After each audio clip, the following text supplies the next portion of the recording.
आचार्य गुरुवशी विद्यासागर जी महामुनि राज की। आचार्य भगवान का चित्र अनावरण यहां पर किया गया और जब तक दीप प्रज्वलन की पावन प्रक्रिया चल रही है तब तक हम श्रीफल समर्पित करके मंगल आशीष ग्रहण करने के लिए यहां पर आमंत्रित कर रहे हैं। हमारे बीच पूरन चंद जी सुथनिया अजमेर से हमारे बीच हैं, गुणायतन के ट्रस्टी हैं, कृपया पधारें। सुशील जी वाकलीवाल अजमेर से हमारे बीच हैं और राजकुमार जी बरजात्या हजारीबाग से हमारे बीच हैं। राजकुमार जी जैन जशपुर से हमारे बीच हैं। महावीर जी पहाड़िया जयपुर से हमारे बीच हैं, गुणायतन के ट्रस्टी हैं। और जय कुमार जी छाबड़ा जयपुर, कृपया पधारें और पूज्य महाराज श्री के श्री चरणों में श्रीफल समर्पित करते हुए मंगल आशीष ग्रहण करेंगे। चलिए, पुण्यार्जक परिवार जो आज के पुण्यार्जक परिवार हैं, चित्रानावरण और दीप प्रज्वलन के बाद पूज्य मुनिद्वय के पावन कर कमलों में मां जिनवाणी प्रदान करने के लिए यहां पर पधार रहे हैं।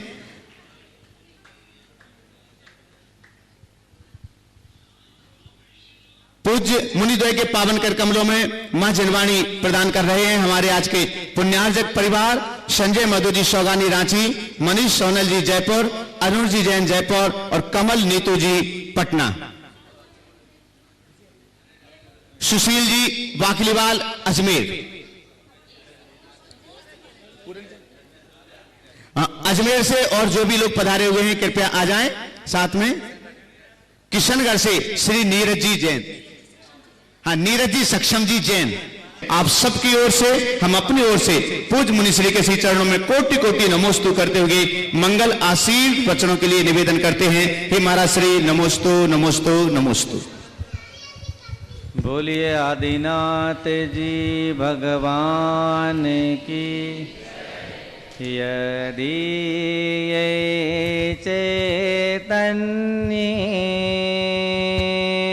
मुकुरिव भावा चिदचित समं भान्ति द्रव्य व्ययजनिले सन्तान्तरहिताः जगत्साक्षी मार्ग प्रकटन परोवानुरिवयो महावीर स्वामी नयन पथगामी भवतु मे महावीर स्वामी नयन पथगामी भवतु में।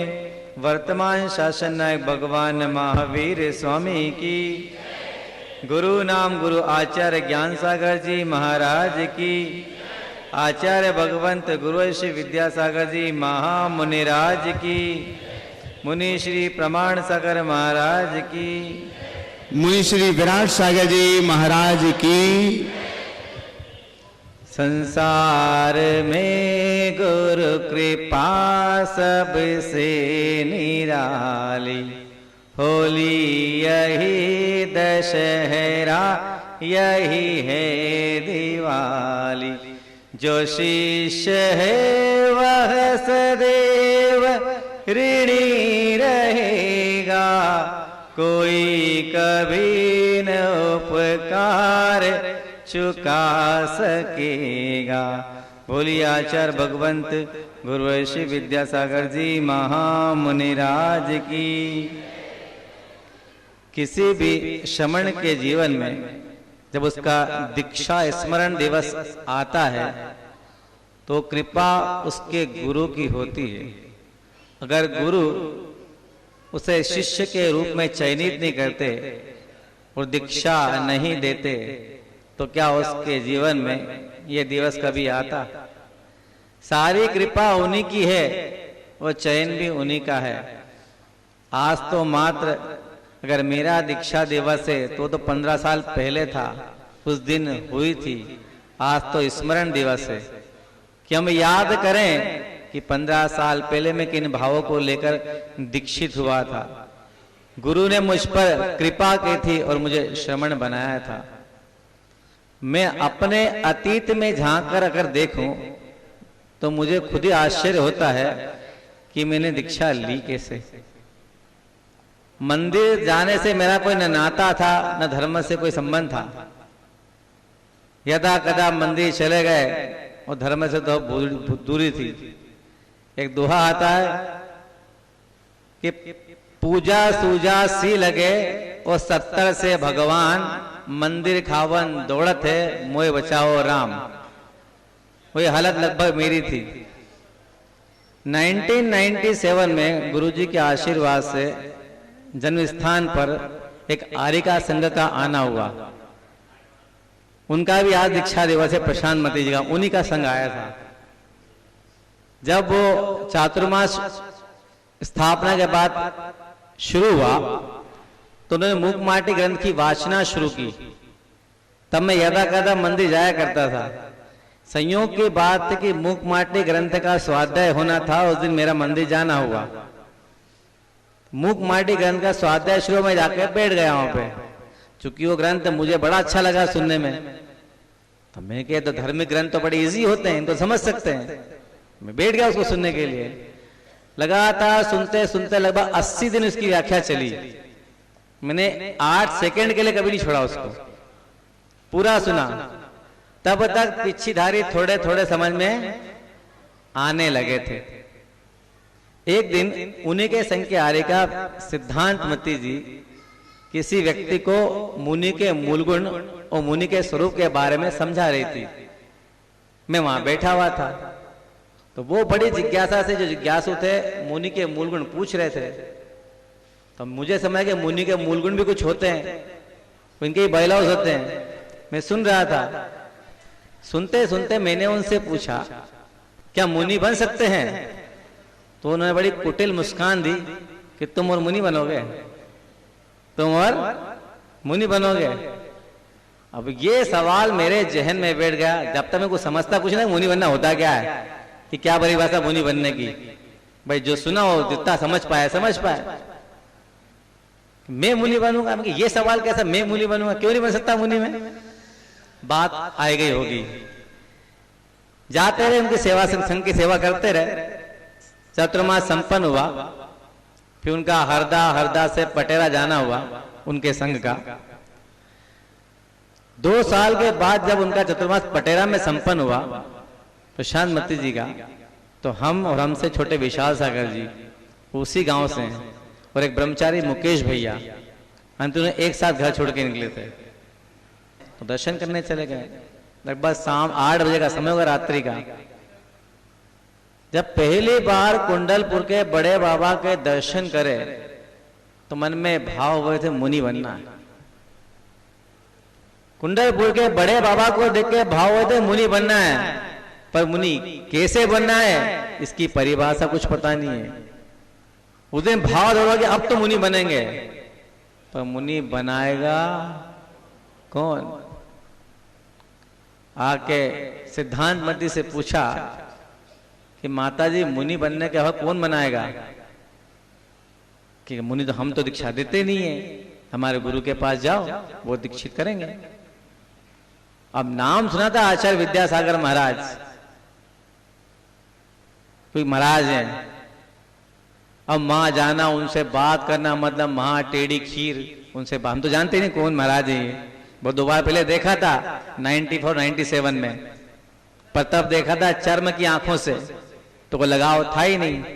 पर चूंकि अब तो अपने मन के भाव थे कि दीक्षित होना है। बड़े बाबा को देखे उपादान तो जाग गया कि मुनि तो अब बनेंगे, और दीक्षित कौन करेंगे? आचार्य महाराज। कभी गए नहीं उनके पास पहले।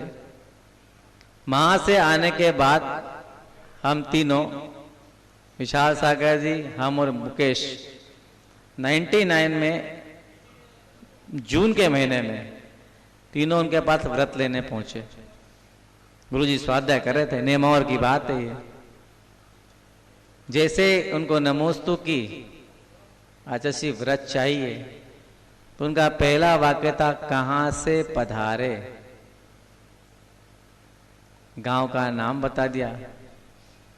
गांव का नाम बताया। गुरुजी ने एजुकेशन पूछी, वो बता दी। सारी बात पूछने के बाद गुरुजी बोले अपने माता पिता को लाओ तब व्रत देंगे।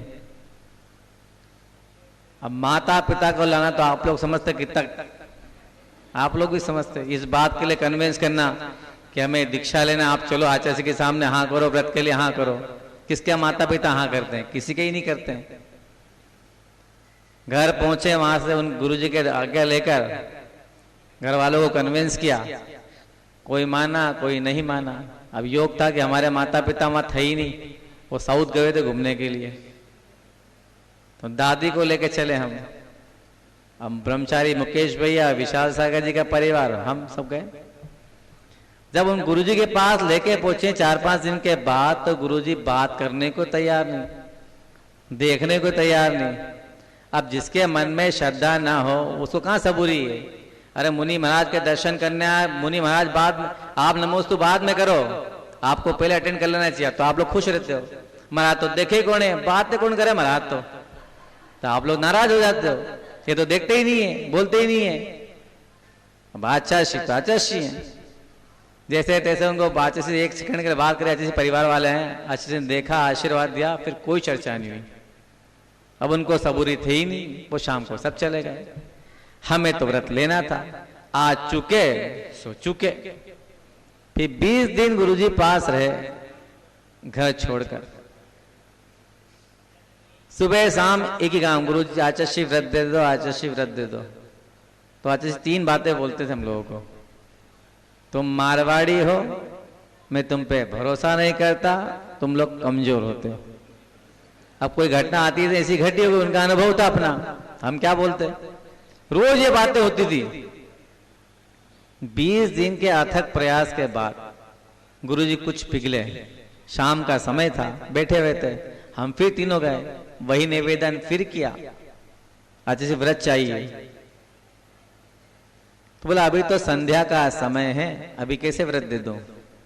मतलब गाड़ी थोड़ी सी ट्रैक पे आई है। 20 दिन तक लगातार कहाँ बैठते थे? गुरुजी कक्ष के अंदर, हम के दरवाजे पे। दिन में 5-5, 6-6 घंटे बैठे थे, तो लगातार देखते थे। पूरी परीक्षा दी है, उन्होंने परीक्षा ही पूरी ली है। हम हिम्मत हारते तो डाल का चुका बंदर और आषाढ़ का चुका किसान कहीं पहुंचता ही नहीं। वैसे हम भी कहीं नहीं पहुंचते। हमें पता था कि पानी निकलेगा तो पत्थर के अंदर से ही निकलेगा, और निकालना भी है। जो संघर्ष महाराज थे उनका आशीष मिलता था, एक ही बात, वह डटे रहना। पीछे हट गए तो कुछ परीक्षा हो रही है, पर कभी परीक्षा दी हो तो मालूम पड़े साधु के सामने। पहले अवसर था, परीक्षा में पास हुए। उस दिन सुबह तीनों को बुलाया कि बुलाओ हटपिया वाले, कहाँ बालक तीनों? बोले शाम को आप लोग क्या बोल रहे थे? महाराज व्रत चाहिए। हाँ तो अभी 2-2 साल का मिलेगा, और जैसा हम कहें वैसा करना पड़ेगा, अपने मन से कोई काम मत करना। जी महाराज, जैसी आपकी आज्ञा। अब 2 साल का व्रत पहली बार मिला। उसके पहले आचार्य को भी आहार भी नहीं देते। आचार्य का आहार देने का अपना महत्व है। उस दिन गुरुजी का पड़गान कहीं पे हुआ, किस्मत से चौके वाले 5 थे और छठा में था उनके पीछे पीछे। कभी सोच सकते आचार्य का आहार और 5 लोग मिले, कभी ऐसा होता है? पैसा हुआ है, मेरी आंख ने देखा है। पड़गान के बाद गुरुजी चौके में गए, नेमौर की घटना है ये। चौके वाले 5, मैं बाहर खड़ा था। अब गुरुजी मुझे देख रहे हैं, मुझे ये समझना है कि मुझे अंदर जाना है कि बाहर ना। पहला अवसर था जीवन का, वो आचार्य को आहार देना। तब गुरुजी पूरी विधि करके खड़े हो गए। गुरुजी इशारा किया, अंदर आ जाओ। मैं अंदर चले गया। फिर गुरुजी का थाली इसको दे दो, पूरा आहार दिया। उस दिन से गुरुजी का जो आशीष बरसा, तो मन में जो गुरु के प्रति आचार्य से भय था वो खत्म हो गया।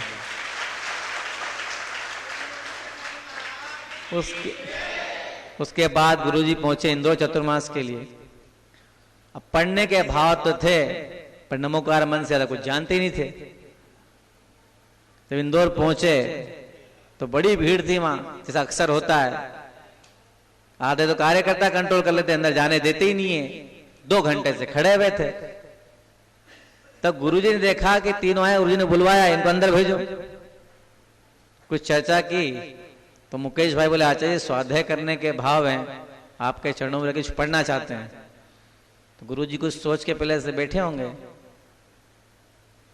कि मैं संकेत करूंगा, तुम लोग तैयार रहना, मैं संकेत करवाऊंगा, तुम लोग तैयार रहना।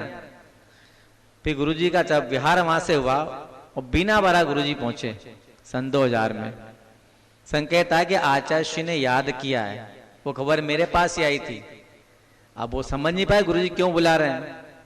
वो संकेत आया 4-5 दिन हो गया, फिर वहां से खबर आई कि गुरुजी ने याद किया है।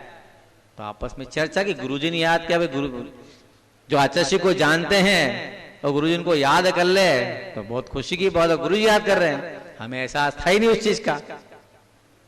वहां पहुंचे तो गुरुजी बोले कि आप लोगों ने हमसे निवेदन किया था कि आप लोगों को स्वाध्याय करना है, तो हमने आपके बारे में कुछ सोचा है,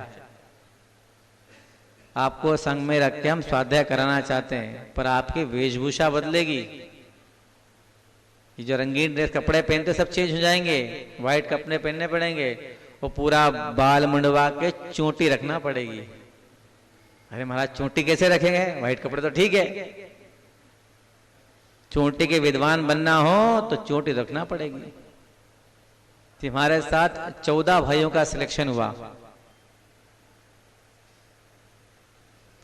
वहां से गुरुजी ने मंगलाचरण किया और स्वाध्याय शुरू करवाया। समय सागर जी महाराज पढ़ाते थे। ये क्रम चलता रहा।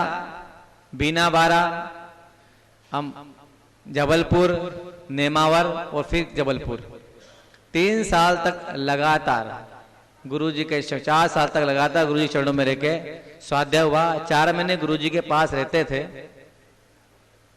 और 8 महीने घर पे।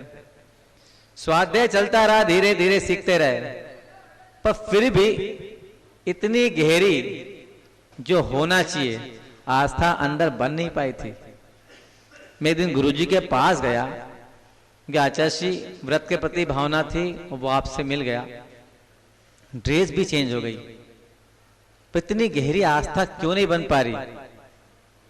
तब गुरुजी बोले अपने गुरु की माला फेरा करो, अपने गुरु की माला फेरा करो। तो मैंने कहा मेरे गुरु तो आप ही हैं। तो बोले माला फेरो। लगातार गुरुजी की माला फेरते रहे। एक प्रसंग जब आजीवन व्रत का होना था, नेमावर में 2 साल का हुआ था, तब आजीवन व्रत होना था। गुरुजी अमरकंटक में थे, तो हम तीनों भाई एक साथ गए। आचार्य श्री आजीवन व्रत कर दीजिए। गुरुजी बोले अभी तो नेमावर में दिया था तुम लोगों को 2 साल का, अभी तो 11 महीने हुए हैं, आजीवन करना तो है। बोले इतनी जल्दी है? हाँ महाराज, कि कर लो कायसर। फिर आजीवन का कायसर किया। वो जब उस दिन संडे का दिन था, तो गुरुजी ने कहा कि तीनों से बोलो स्टेज पे श्रीफल चढ़ाएंगे। तब तीनों एक साथ गए स्टेज पे श्रीफल चढ़ाने के लिए। तो वो जो गुरुजी के चेहरे की मुद्रा थी उस समय, जो खुशी उनके चेहरे पे थी, वैसी आज तक मैंने उसका कभी पलट के अपने जीवन में देखी। इतने खुश थे वे, शायद वो चाहते थे कि जल्दी व्रती बने, हम ही लेट हो गए।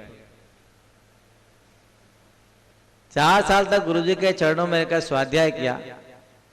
फिर कुछ दिन बाद गृह जीवन के माता पिता है, वो दर्शन करने के लिए गए। तो गृह जीवन की मां ने आचार्य से कहा कि आचार्य श्री हाडेप्लिया से आए हैं, तो अपने पुत्र की दीक्षा देखने आई हूं, मैं अपने पुत्र की दीक्षा देखने आई हूं। तब शाम के समय गुरुजी बोले कि एक ब्रह्मचारी जी की मां आई है, वो अपने पुत्र की दीक्षा देखना चाहती है। हम समझ गए किसके बारे में बोल रहे हैं। उस समय मेरे मन में एक संकट था कि मेरी दीक्षा होगी या नहीं होगी। कारण कि अक्सर गुरुजी जब कोई माता पिता का एक ही बेटा होता है तो रोक देते हैं कि अभी माता पिता की सेवा करो, फिर देखेंगे। तो गृहजीवन की मां बोलाई कि महाराज मैं तो अपने पुत्र की दीक्षा देखने आई हूं, मेरा रास्ता क्लियर हो गया और दीक्षा में कोई बाधा आई ही नहीं। गुरु जी के कर कमलों से आज के दिन शाम के समय 5:30 पर दीक्षा के संस्कार हुए और हम शमन बन गए। बड़ी कृपा थी उनकी कि उन्होंने शमन बनाया, न जाने वो कहाँ भटकते होते। कृपा कर दी गुरुजियों ने। अब मुनि की साधना शुरू हुई। संग में इतने सारे मुनि थे। धीरे धीरे अभ्यास करते करते व्रतों के प्रति निष्ठा बढ़ी। वो काम चलता रहा। स्वाध्याय गुरुजी कराते रहे, हम लोग करते रहे। रोज 28 मूल गुणों की साधना करते रहे। धीरे धीरे धीरे करते करते मन रम गया। अभी दीक्षा ले हुए समय कम हुआ था। जबलपुर की घटना है। गुरुजी ने 2 मार्च सन 2009 में हमें बुलाया और बोला हम आपको कहीं भेजना चाहते हैं। आदेश करें महाराज, हम आपको मुनि प्रमाण सागर के पास भेजना चाहते हैं। अब वो सुनते मुझे लगा मैंने कौन सी गलती करी भाई, मुझे काहे भेजे, किसी को भेज दो, मुझे कहाँ जाना है। मैं कुछ बोला क्या जाने के लिए आपसे? ये मेरे मन के सवाल थे। बोले हमने आपके बारे में सोचा और आप ही को जाना है। अब गुरुजी एक बार जो बोल देते हैं उसमें कम तो कभी करते ही नहीं। हमने 2-4 मुनिराज के नाम भी लिए कि आप उनको भेज दो, उनको भेज दो। बोले हमने आपके बारे में सोचा है और आप ही को जाना है। बोला कायस्वर करो। हमने कायस्वर किया नहीं, मतलब नोबार नगन पढ़ो, वो होता है एग्रीमेंट कि आपने हाँ कर दिए। मैंने मना कर दिया, मैं नहीं जाऊंगा आपको छोड़ के। तब गुरुजी भी शांत, कुछ नहीं बोले, हम भी कुछ नहीं बोले। 2 मिनट तक एकदम शांति। तब मेरे मन में एक सवाल आया कि इस गुरु की कृपा अगर नहीं होती तो तुम आज होते कहाँ? अरे तुम्हारा भाग्य है कि तुमसे गुरु कुछ कह रहा है और आज्ञा दे रहा है। ये तो मेरा पुण्य रहा कि मेरे गुरु ने मेरे को आज्ञा दी है कि तुम्हें जाना और तुम्हारे बारे में सोचा है। पीछे उठाई कि जो आपकी आज्ञा शिरोधार्य। गुरु जी एकदम खुश हो गए। यही तो करना है जीवन में, यही तो करना है जीवन में। कि संघ में चर्चा हुई, महाराज जहां पे थे वहां आना था। जब मैं लास्ट में गुरु से मिलने गया तो मैंने कहा अच्छा श्री मुझे वहां जाना है, मैं तो महाराज को जानता ही नहीं हूं, मैं तो आपको जानता हूं, मुझे क्या करना है? बोले अपनी साधना करना है और सहयोग करना है। 2 सूत्र मेरे गुरु ने मुझे दिए थे, अपनी साधना करना है और सहयोग करना है। मेरे गुरु के दोनों वचन, दोनों वाक्य प्रतिक्षण मेरे जहन में रहते हैं। मैं अपनी साधना करता हूं और जितना मुझसे बनता है उतना सहयोग भी करता हूं। मेरे गुरु के वचन मेरे लिए ब्रह्म वाक्य हैं और भगवान से रोज प्रार्थना करता हूं कि भगवान गुरु ने जो आदेश दिया था उसमें अक्षर रंच मात्र भी कमी ना हो।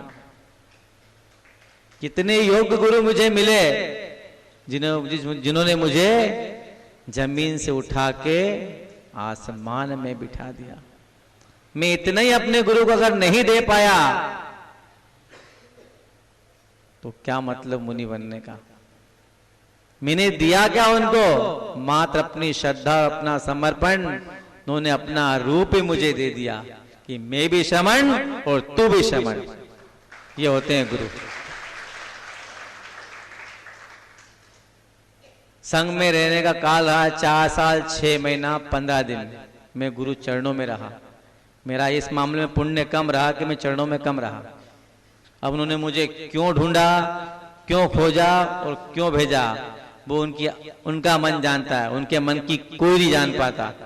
मैंने उनसे पूछा भी था आप मुझे क्यों भेज रहे हैं, पर गुरु से बड़ा तो कोई होता नहीं है। हमने आपके बारे में सोचा है और आप ही को जाना है। ये बात तो हमारे संघ की बड़ी खासियत की है कि जो गुरुजी कह देते हैं, किसी शिष्य में इतनी हिम्मत नहीं है कि उस बात को टाल दे। हिम्मत क्या, उनकी श्रद्धा इतनी गहरी शिष्यों की गुरु के प्रति कि टालने के भाव कभी पैदा होते ही नहीं है। चाहे हम जैसे छोटे मुनि हो या हमसे पूर्व दीक्षित मुनि हो, कोई भी गुरु आज्ञा टालने का साहस करता ही नहीं, क्योंकि भाव ही नहीं होते किसी के। हमारे गुरु हैं ही परफेक्ट हर मामले में। जब गुरु ने कहा साधना और सहयोग करना, मैं वही कार्य पिछले 10 साल 4 महीने 29 दिन से संपन्न कर रहा हूं। आज मुझे महाराज पाए लगभग 10 साल 4 महीने 29 दिन हो गए।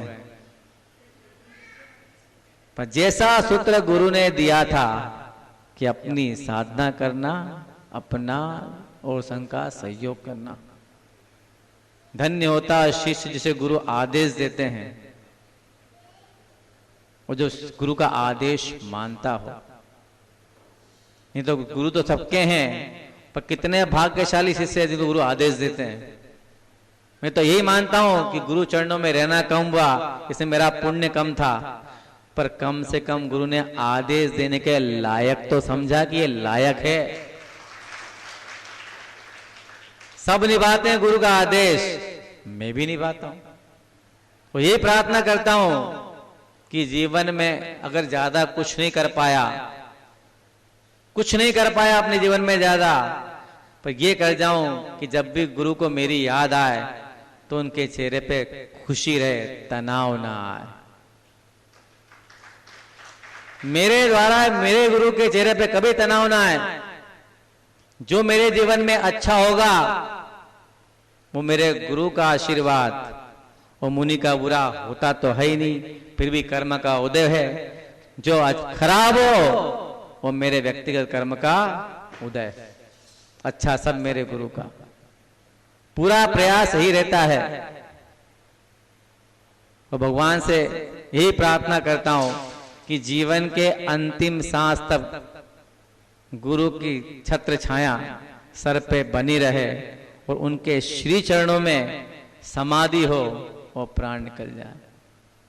उतना पुण्य इकट्ठा करके जाए संसार से कि अगली पर्याय में फिर मुनि बने और वही गुरु मिले। वो खुद भी मोक्ष जाए और हम सबको भी मोक्ष लेकर जाएं। यही भावना गुरु से है। बोलिए आचार्य भगवंत गुरु श्री विद्यासागर जी महाराज की। उनके चरणों में एक छोटा सा भजन। गुरु 100 कदम बढ़ेंगे, तुम दिल से याद करो, तुम दिल से याद करो, गुरु दर्शन दे जाएंगे। तुम 2 कदम बढ़ो, गुरु 100 कदम बढ़ेंगे। गुरु नाम की एक ज्योति जो मन में जलाते हैं, गुरु नाम की एक ज्योति जो मन में जलाते हैं। गुरु उनकी बाधाओं के बाधक बन जाते हैं, गुरु उनकी बाधाओं के बाधक बन जाते हैं। श्रद्धा से भक्ति करो, श्रद्धा से भक्ति करो, गुरु भाग्य बदल देंगे। तुम 2 कदम बढ़ो, गुरु 100 कदम बढ़ेंगे। तुम दिल से याद करो, तुम दिल से याद करो, गुरु दर्शन दे जाएंगे। तुम 2 कदम बढ़ो, गुरु 100 कदम बढ़ेंगे। तेरी राहों के कांटे फूलों में बदल जाएं, तेरी राहों के कांटे फूलों में बदल जाएं। तुझे सौगाते लाखों बिन मांगे मिल जाए, तुझे सौगाते लाखों बिन मांगे मिल जाए। तेरी आंख के आंसू भी मोती में बदल देंगे। तुम 2 कदम बढ़ो, गुरु 100 कदम बढ़ेंगे। तुम 2 कदम बढ़ो, गुरु 100 कदम बढ़ेंगे। हर शिष्य से ये अपना नाता निभाते हैं, हर शिष्य से अपना नाता निभाते हैं। संकट का समय हो तो गुरु काम आते हैं, संकट का समय हो तो गुरु काम आते हैं। गुरु पर विश्वास करो, गुरु पर विश्वास करो, तुम्हें मोक्ष दिला देंगे। तुम 2 कदम बढ़ो, गुरु 100 कदम बढ़ेंगे। तुम दिल से याद करो, तुम दिल से याद करो, गुरु दर्शन दे जाएंगे। तुम 2 कदम बढ़ो, गुरु 100 कदम बढ़ेंगे। बोलिए आचार्य भगवंत गुरुवर श्री विद्यासागर जी महामुनिराज की।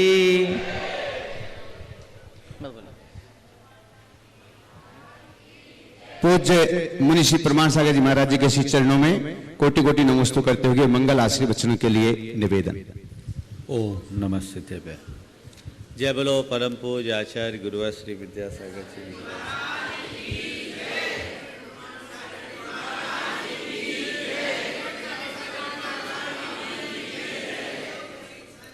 अभी आप सब महाराज श्री के श्रीमुख से उनकी कथा सुन रहे थे। किसी भी साधक के जीवन में दीक्षा सबसे महत्वपूर्ण घटना होती है। साधना की वास्तविक शुरुआत दीक्षा से ही होती है, लेकिन केवल दीक्षा लेना मात्र पर्याप्त नहीं है। संक्षेप में 4 बातें आप सबसे कहूँगा। दीक्षा क्या, दीक्षा क्यों, दीक्षा की सार्थकता कैसे हो और दीक्षा की प्रेरणा कैसे मिले। सबसे पहली बात है दीक्षा। जब कभी भी हम दीक्षा की बात करते हैं, प्रायः लोगों के सामने एक दृश्य उभरता है कि किसी साधक, किसी वैरागी को गुरु के द्वारा मंच में संस्कारित किया जाता है और वे अपना वस्त्र आदि परिग्रह त्यागते हैं, केशलोच होता है, पीछी कमंडल हाथ में आ जाता है, दीक्षा हो जाती है। यही है ना दीक्षा। ये दीक्षा का बाहरी रूप है। ये तो एक प्रकार के वेश के परिवर्तन का नाम है। पहले कपड़ों में थे, अब बिना कपड़े में आ गए। पहले कपड़ों का भेष था, अब दिगंबर भेष हो गया। संत कहते हैं केवल भेष के परिवर्तन का नाम दीक्षा नहीं है। दीक्षा अपनी वृत्तियों को अंतर्मुखी बनाने का नाम है। अपनी समस्त वृत्तियों को अंतर्मुखी बनाते हैं तब हमारे अंदर दीक्षा होती है। दीक्षा का मतलब है अपने लक्ष्य की दिशा में आगे बढ़ने का संकल्प। जो अपने इंगित लक्ष्य की ओर बढ़ता है, उसी दिशा में आगे चलता है, सच्चे अर्थों में वही दीक्षित होता है। ऊपर की दीक्षा बहुत सरल है, भीतर की दीक्षा बहुत कठिन है। ऊपर की दीक्षा सबको देखने में आती है, भीतर की दीक्षा साधक खुद देख पाता है और कोई नहीं देख पाता। अपने लक्ष्य, अपने ध्येय, अपने संकल्प के प्रति मेरे मन में कितना समर्पण है, वो मेरी दीक्षा के ऊपर निर्भर करता है। गुरुदेव ने इसी बात को एक दिन व्याख्यायित करते हुए एक घटना सुनाई और उन्होंने कहा, दीक्षा अंतस्करण की शुद्धि चित्त वृत्ति को अंतर्मुखी बनाने का नाम है। और उन्होंने ज्ञान सागर जी महाराज के जीवन की एक घटना सुनाते हुए कहा कि ज्ञान सागर जी महाराज प्रतिक्रमण करके भीतर से बाहर आए थे कि तभी कुछ विद्वान आए और उन्होंने ज्ञान सागर जी महाराज से पूछा, गुरुदेव आपको दीक्षा लिए कितने वर्ष हो गए? आपको दीक्षा लिए कितने वर्ष हो गए? गुरुदेव ने कहा कि अभी अभी दीक्षित होकर बाहर आया हूँ, अभी अभी दीक्षित होकर बाहर आया हूँ। सामने वाले को बड़ा आश्चर्य हुआ, महाराज क्या बोल रहे हो आप? आपको दीक्षा लिए तो काफ़ी बरस बीत गए, आप कह रहे अभी अभी दीक्षा लेकर के बाहर आया हूँ। तो ज्ञान सागर जी महाराज ने समझाया कि अभी मैं प्रतिक्रमण करके अपने अंतस्करण की शुद्धि करके आया हूँ, और अंतस्करण की शुद्धि का नाम ही दीक्षा है। ये अंतस्करण की शुद्धि जब तक हमारे अंतरंग में नहीं घटती, तब तक दीक्षा की अंतर घटना नहीं घटती। हर दीक्षित व्यक्ति और हर दीक्षित साधक का यही ध्येय होना चाहिए, वो अंतस्करण की पवित्रता हो। और दीक्षा का भाव तभी होता है जब अंदर कोई अंतर घटना घटती है। भीतर से जब तक वैराग्य की प्रेरणा न जागे, तब तक दीक्षा का कोई मतलब नहीं है। ऊपर की दीक्षा बहुत सरल है, भीतर की दीक्षा बहुत कठिन है, और जब भीतर की दीक्षा घटती है तभी हम उसका वांछित लाभ प्राप्त कर पाते हैं। तो दीक्षा क्या? दीक्षा एक रस्म नहीं है, दीक्षा एक प्रक्रिया है चित्त की वृत्ति को मोड़ने की, अंतस्करण की शुद्धि को, जो वैराग्य से अभिप्रेरित साधक के हृदय में ही घटती है। दूसरी बात, दीक्षा क्यों? आप लोगों के मन में भी सवाल आता होगा, दीक्षा क्यों? कई बार हम लोगों से लोग पूछ लेते हैं, महाराज आपने दीक्षा क्यों ली? कभी आपने भी पूछने का मन बनाया होगा, हिम्मत नहीं कर पाए होंगे, लेकिन कई हिम्मतवार ये पूछ लेते हैं, महाराज आपने दीक्षा क्यों ली? तो बस जिसके हृदय में अपने आप को पाने की इच्छा होती है वही दीक्षा ले पाता है। अपने आप को पाने के लिए दीक्षा ली जाती है, दुखों की मुक्ति के लिए दीक्षा ली जाती है। अपने आप को पाना है तो अंतर्मुखी होना होगा, अपनी चित्त वृत्तियों का नियंत्रण करना होगा, अपने जीवन में संयम की साधना घटित करनी होगी, और ये तभी होगा जब हम सब प्रकार के बुराइयों और विकल्पों को त्यागेंगे, पापों को त्यागेंगे, परिग्रह को त्यागेंगे, अपने आप से अपना नाता जोड़ेंगे, तब हमारे भीतर वो दीक्षा की घटना घटेगी, और वही दीक्षा हमारे जीवन को रूपांतरित और परिष्कृत करने में निमित्त बनेगी। दीक्षा केवल इसलिए ली जाती है। आचार्य कुंद ने कहा, संपज्जति निब्बानम जीवस चरितादो नानप पहानादो परिवज्जदु सामन्नम यदि इच्छति दुख परिमोक्षम। कि जीव को निर्वाण की प्राप्ति होती है यदि वो चरित्र प्रधान, ज्ञान प्रधान चरित्र को अंगीकार करता है, दंसन ज्ञान प्रधान चरित्र को अंगीकार करता है। और वे कहते हैं कि परिवज्जदु सामन्नम यदि इच्छति दुख परिमोक्षम। यदि तुम दुखों से स्थायी रूप से मुक्ति चाहते हो तो सामान्य को अंगीकार करो। तो दीक्षा का मूल ध्येय दुखों से परिमुक्ति, दुखों से परिमुक्ति है, और दुखों से परिमुक्ति का भाव उसी को होता है जिसके हृदय में संसार के दुख दुख जैसे लगते हैं। जो धूप से व्याकुल होता है वही छाया की ओर जाता है। जिसे धूप सुहावनी लगती है वो छाया की ओर क्यों जाएगा? तुम लोगों को संसार के दुख अच्छे लग रहे हैं सो भोग रहे हो, हम लोगों को वो दुख दुखदाई लगने लगे, हमने उससे मुक्ति का मार्ग अपना लिया और दीक्षा अंगीकार कर लिया। तय मान करके चलना मार्ग एक ही है, दूसरा मार्ग नहीं है। आज अपनाओगे तो और अनंत जन्म बाद अपनाओगे तो मार्ग यही है। कभी हम लोग भी तुम्हारी तरह नीचे बैठे रहे होंगे, किन्हीं मुनि राजों ने हमें ऐसा उपदेश भी दिया होगा, लेकिन लगा होगा महाराज अभी हम कंफर्ट जोन में हैं, अभी ये कष्ट नहीं अपनाना, फिर देखेंगे। और वो फिर देखने में बहुतों का तो अभी भी देख ही रहे हैं, पर जिनका भाग्य जग गया उनने दुनिया को दिखा दिया, ये सौभाग्य है।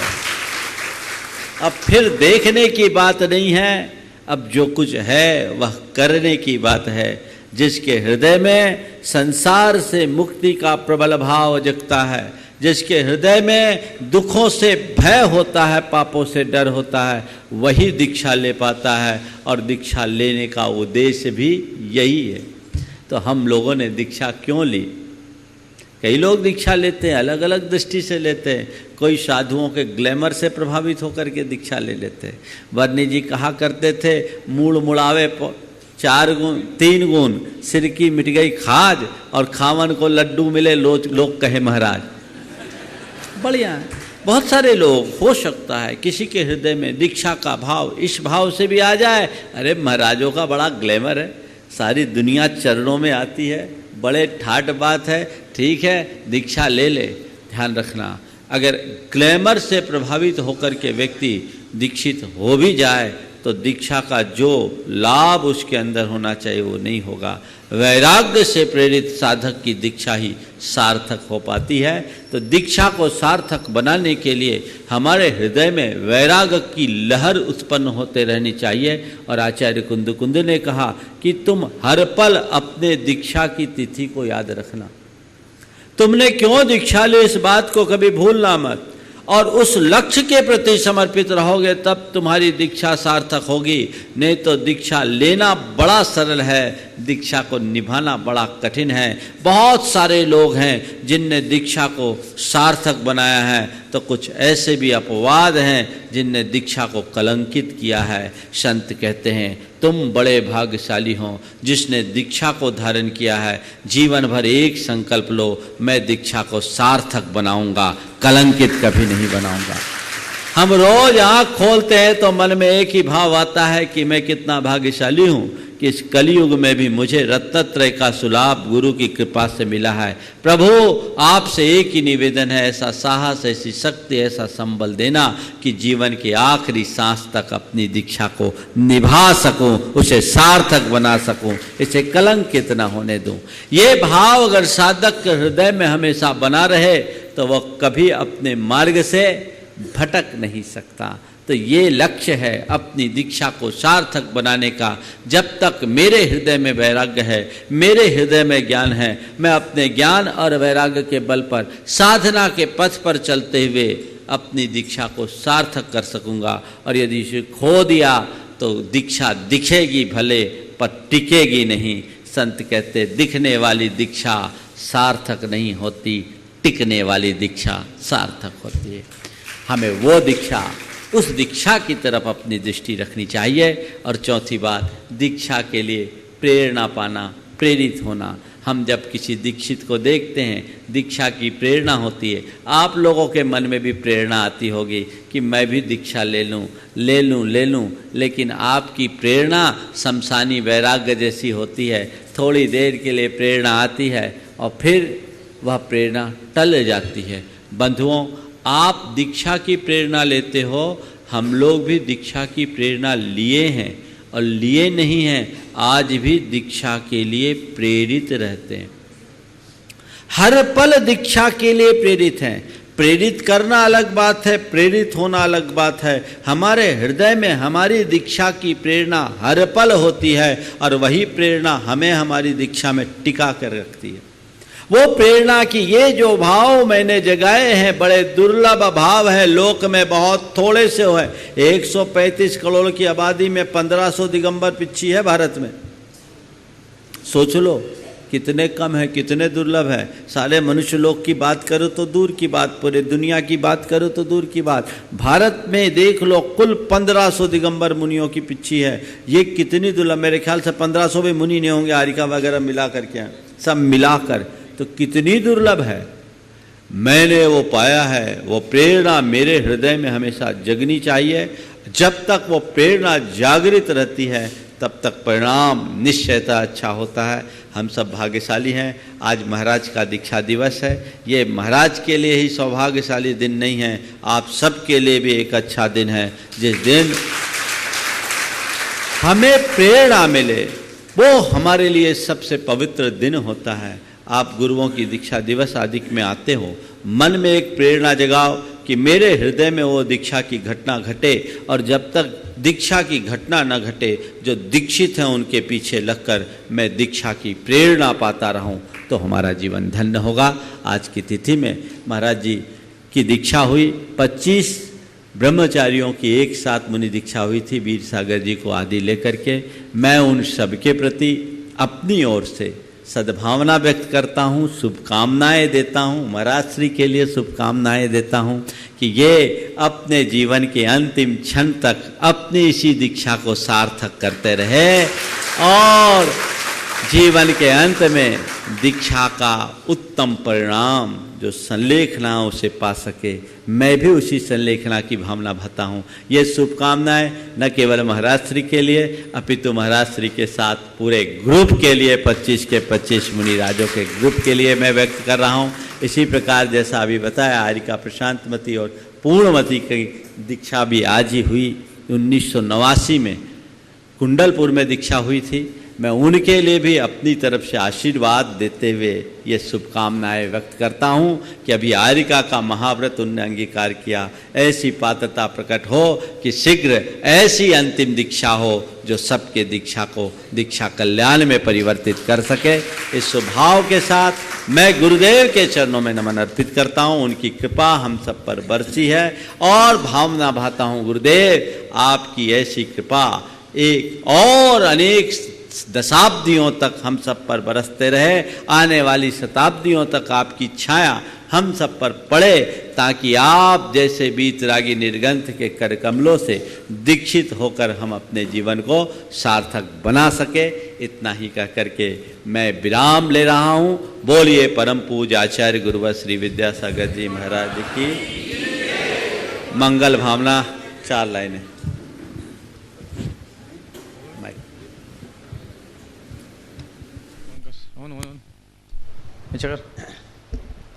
मंगल मंगल हो ये जगत में सब मंगलमय हो। मंगल मंगल होए जगत में सब मंगलमय हो। इस धरती के हर प्राणी का मन मंगलमय हो। धरती के हर प्राणी का मन मंगलमय हो। कहीं क्लेश कालेश रहे ना दुख कहीं भी हो। कहीं क्लेश कालेश रहे ना दुख कहीं भी हो। मन में चिंता भय न सतावे रोग शोक नहीं हो। मन में चिंता भय न सतावे रोग शोक नहीं हो। नहीं वैर अभिमान हो मन में क्षोभ कभी नहीं हो।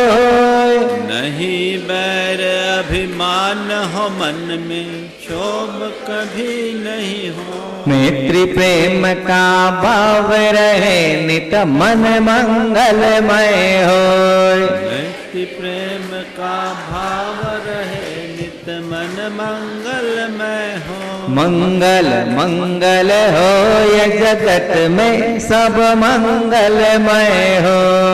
मंगल मंगल हो ये जगत में सब मंगलमय हो।